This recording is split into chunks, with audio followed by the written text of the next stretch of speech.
দক্ষিণ ত্রিপুরার ক্রীড়া অঙ্গনে ফের কলঙ্কজনক অধ্যায়। জেলার খেলার মাঠকে কলুষিত করার এক ষড়যন্ত্রের অভিযোগ উঠেছে। এবার জুডো খেলার প্রশিক্ষণকে ঘিরে তীব্র বিতর্কের জন্ম হয়েছে বিলুনিয়ায়। সামাজিক মাধ্যমে ছড়িয়ে পড়া ঘটনাকে কেন্দ্র করে খেলোয়াড় থেকে শুরু করে অভিভাবক সকল মহলে তৈরি হয়েছে তীব্র ক্ষোভ ও হতাশা। ঘটনায় নাম জড়িয়েছে দক্ষিণ জেলার যুব ক্রীড়া দপ্তরের আধিকারিক তথা জুডো প্রশিক্ষক মিহির শীলের। অভিযোগ উঠেছে তিনি বিলুনিয়ার ছাত্রছাত্রীদের অবহেলা করতেন, তাদের খেলতে দিতেন না এবং নানা সময়ে হুমকি দিতেন যে অনুমতি কিংবা অংশগ্রহণের স্বাক্ষর তারা পাবে না। ফলে বাধ্য হয়েই তার বিরুদ্ধে অভিযোগ তুলেছে একাংশ শিক্ষার্থী। ফোন করে এটা উপর থেকে ফোন অর্ডার আইতো, স্যারে তারারে কইয়া রাখতো, স্যার তারা কইতো আমরা পেশা দিত যে আমরা খেলতে দিত না, আমরা ছেলেরা এনে ফড়াইতে লাগবো, আমরা আইতে লাগবো। তো আমরা বারবার কইছি যে না আমরা এনে প্র্যাকটিস করতাম না, আমরা ম্যাট আছে, আমরা হল আছে, আমরা এনে করবো। বারবার পেশা দিত যে আমরা সই দিত না, আমরা খেলতে পারতাম না, আমরা টোটালি বাদ দিয়ে দিব। তখন আমরা কইছি যে আমরা বাধ্য হইয়া এই ইলেকশনটা আনতে হয়েছে স্যারের নামে, যে আমরা এনে স্যারের অনেক বাধ্যগত ভাবে আমরা ইলেকশনটা দিছি। আর এখানে আমরা আইলো আমরা প্র্যাকটিস করাতে দিত না, আমরা তারাই প্র্যাকটিস করাতে, আমরা প্র্যাকটিস করাতে না। আচ্ছা ঠিক আছে, তারা লোক ওয়ার্ক করতাম, তারা ম্যাট আমরা হ্যাঁ বিলুনিয়া আমরা ইয়ানে হ্যাঁ। আচ্ছা ঠিক আছে, তারা ঘুমাতে তারা আইছে প্র্যাকটিস করতে আইছে, ঠিক আছে মানলাম। তা আমরা ছেলেরা যদি প্র্যাকটিস করা, তাহলে তারা মেয়েরা প্র্যাকটিস হইতাছে, তারাই যদি আমরা আবার মাত দিয়ে দেয় তাহলে আমরা কি লেগে আছি?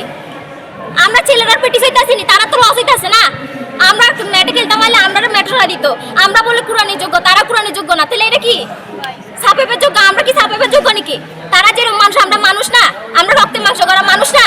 তারা কি মানুষ? আমরা মানুষ না? আমরা কি পশু নাকি? অন্যদিকে উদয়পুরের ছাত্রীদের একাংশের বক্তব্য এই অভিযোগ ভিত্তিহীন ও উদ্দেশ্য প্রণোদিত। তাদের দাবি গ্রীষ্মকালীন কোচিং ক্যাম্প শেষ হওয়ার প্রায় 5 মাস পর হঠাৎ করেই অভিযোগ আনা হয়েছে, যা একটি চক্রান্ত ছাড়া আর কিছু নয়। এরকম কিছুই হয়েছে না। সাউথ থেকে কয়েকজন 5জন ছেলে রেগুলার আসছিল, আর একদিন ম্যামের সাথে একটা মেয়ে আইছে আর একটা ছোট্ট একটা ছেলে আইছে। ছেলে আসার পরে মিস স্যারে কী করছে, ম্যামের করছে যে তুমি যে মেয়েটার ছেলেটা আনছো তুমি তাদের পড়াও, বাকি তোমার যে ছেলেরই আছে আর আমার মেয়েরই আছে তাদের আমি প্র্যাকটিস করে দিচ্ছি, কারণ আমরা একটু অ্যাডভান্স প্র্যাকটিস করি আর তারা একটু বেসিক, তারা একটু যেহেতু ছোটো।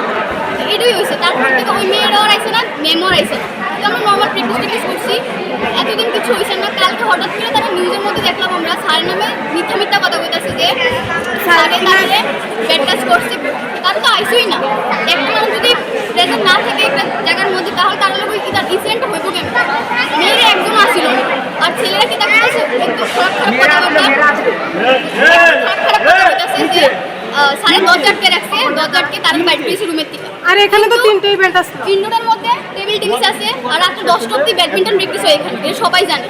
যদি সারের রুমের ভিতরে এরকম কোনো কিছু করতো তাহলে তো বাকিরা দেখতো, ঠিক না?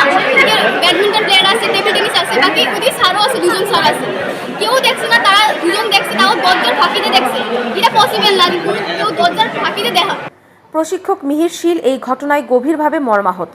তিনি বলেন, এই অভিযোগ সম্পূর্ণ ভিত্তিহীন ও ষড়যন্ত্রমূলক। খেলাধুলার মাঠকে কলুষিত করার জন্য শিক্ষার্থীদের কাজে লাগানো হয়েছে, যা অত্যন্ত দুর্ভাগ্যজনক। খেলাধুলার আসল উদ্দেশ্য সুস্থ সবল সমাজ গঠন করা, তা কখনোই কলঙ্কিত হওয়া উচিত নয়। আমি যেটা শুনেছি বা সেটা আমার সামনে এসেছে, এটা সম্পূর্ণভাবে একবারে উদ্দেশ্যপূর্ণভাবে একটা ষড়যন্ত্র, এবং এসব জিনিস আমাদের খেলাধুলার মাঠে না, সুস্থ সমাজে কাম্য না। কারণ আমরা খেলাধুলার মূল যে উদ্দেশ্য একটা সুস্থ সবল সমাজ গঠন করা, যেটা আজকে আমরা সামনে এসেছে, এটা ন্যাক্কারজনক এবং এটা সম্পূর্ণ মিথ্যা।